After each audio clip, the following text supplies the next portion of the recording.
4월 26일 오늘의 말씀은 나훔 2장입니다.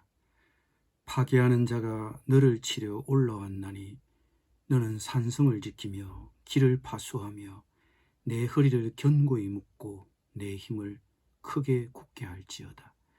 여호와께서 야곱의 영광을 회복하시되 이스라엘의 영광 같게 하시나니 이는 약탈자들이 약탈하였고 또 그들의 포도나무 가지를 없이 하였습니다.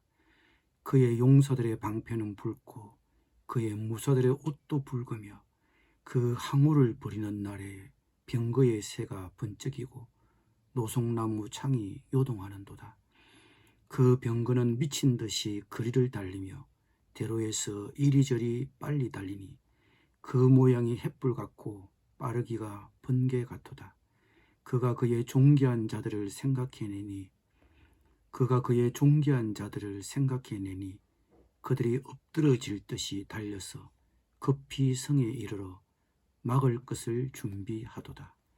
강들의 수문이 열리고 왕궁이 소멸되며 정한 대로 왕후가 벌거벗은 몸으로 끌려가니 그 모든 시녀들이 가슴을 치며 비둘기같이 슬피 우는도다. 니누에는 예로부터 물이 모인 목 같으니 이제 모두 도망하니 스라스라하나 돌아보는 자가 없도다. 은을 노력하랴 금을 노력하랴 그 저축한 것이 무한하고 아름다운 기구가 풍부함이니라. 니누에가 공허하였고 황폐하였도다. 주민이 낙담하여 그 무릎이 서로 부딪히며 모든 허리가 아프게 되며 모든 낯이 빛을 잃도다. 이제 사자의 굴이 어디냐? 젊은 사자가 먹을 곳이 어디냐? 전에는 수사자 암사자가 그 새끼 사자와 함께 거기서 다니되 그것들을 두렵게 할 자가 없었으며 수사자가 그 새끼를 위하여 먹이를 충분히 찢고 그의 암사자들을 위하여 움켜 사냥한 것으로 그 굴을 채웠고 찢은 것으로 그 구멍을 채웠었도다. 만군의 여호와의 말씀이 내가 내 대적이 되어 내 병거들을 불살라 연기가 되게 하고 내 젊은 사자들을 칼로 멸할 것이며 내가 또 내 노력한 것을 땅에서 끊으리니 내 파견자의 목소리가 다시는 들리지 아니하리라 하셨느니라. 아멘.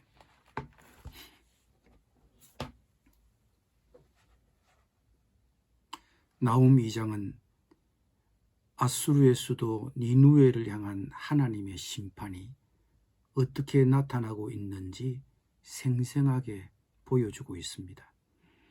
1절에서 파괴하는 자란 바벨론과 메대 제국의 연합군을 가리킵니다. 아수르도 한때 강한 나라였지만 하나님은 더 강한 나라를 동원하셔서 아수르를 무력하게 만드셨습니다. 지금도 강대국 하면 지금 우크라이나와 전쟁을 일으키고 있는 러시아나 미국 아니면 중국으로 연상하지만 다 하나님의 손 아래 있습니다. 하나님이 진노하시면 그분의 심판을 피할 수 없습니다. 그들의 군사력이 대단한 것 같지만 한순간입니다. 하나님이 세상을 다스립니다. 세상 나라가 하나님의 주권 아래 있습니다. 그리스도인은 이 세상을 이런 관점으로 바라보아야 합니다. 아수르는 주전 722년에 북왕국 이스라엘을 약탈하고 점령하여 이스라엘 백성들을 강제 추방했습니다. 그들은 남왕국 유다도 공격하여 유다 백성들에게 조공을 요구했습니다. 하나님은 아수르를 유다에 대한 징계의 채찍으로 사용하셨지만 이제 야곱의 영광을 회복하실 것이므로 더 이상 이 채찍은 필요 없게 되었습니다. 니누에 대한 바벨론과 메대 연합군의 공격이 시작되었습니다. 그 군인들의 방패는 피로 물들었고 군복도 패배한 니누의 군인들의 피로 물들었습니다. 창들이 서로 부딪혔습니다. 공격하는 침략군을 막으려 해보지만 니느웨 군사들은 서로 걸려 넘어졌습니다. 난공불락 니느웨 성도 침략군에 의해 함락되었습니다. 열린 수문으로는 물이 넘쳐 왕궁이 무너졌습니다. 성으로 밀려들어온 침략군에 의해 성은 짓밟혔습니다. 성의 주민들은 공포에 떨며 달아나기에 급급했습니다. 아수르가 수차례의 원정을 통해 약탈해온 은금과 조공으로 인해 쌓은 엄청난 부도 빼앗겼습니다. 주민들은 칼에 죽고 사로잡혀가고 도망쳐 찾아볼 수 없게 되었습니다. 그나마 남은 성의 주민들은 극도로 공포에 떨었습니다. 아수르 군대는 예전에는 수사자와 같았습니다. 그들은 사나웠습니다. 다른 나라를 공격하고 삼켰습니다. 어떤 나라도 감히 그들을 넘보지 못했습니다. 그만큼 그들은 잔인한 정복자들이었습니다. 그런 아수르를 대항하여 하나님이 싸우십니다.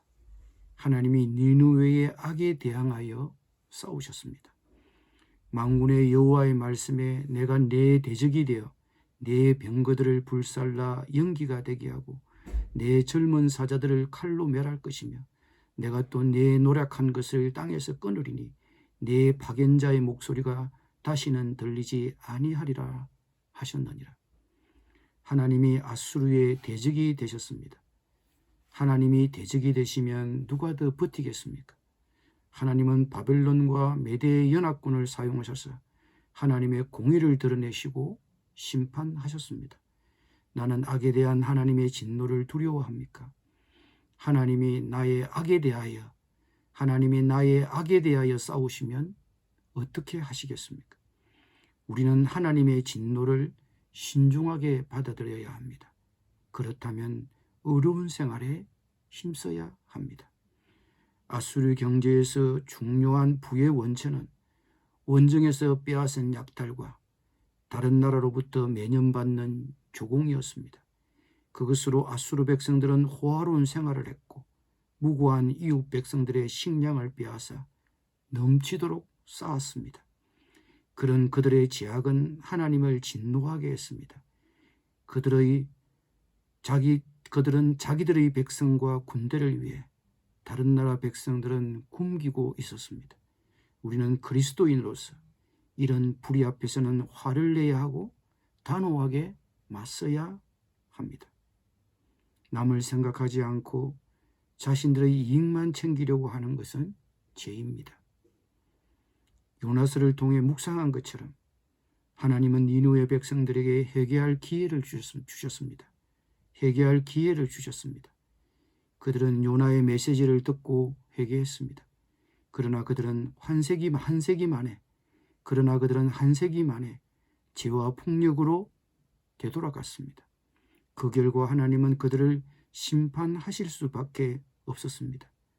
하나님에 대한 반역이 어느 지점에 이르면 개인이든 나라든 돌이키기가 어렵습니다. 그런데 아수르는 그 지점을 지났습니다. 우리는 돌이키기가 더 어렵게 되기 전에 회개하고 돌아서야 합니다. 하나님께서 나에게 여전히 부드럽고 열린 마음을 주실 때 회개해야 합니다. 그리고 다른 사람들을 향해서도 그렇게 근면하고 경고해야 합니다. 기도드리겠습니다. 주님, 기회가 있을 때 회개하고 돌이키게 하여 주옵소서. 주님이 제 마음을 부드럽게 하시고 열어주실 때 회개하게 하여 주옵소서. 하나님의 공의와 진노를 신중히 받아들이게 하시고 어려운 생활에 힘쓰게 하여 주옵소서. 예수님의 이름으로 기도드립니다. 아멘.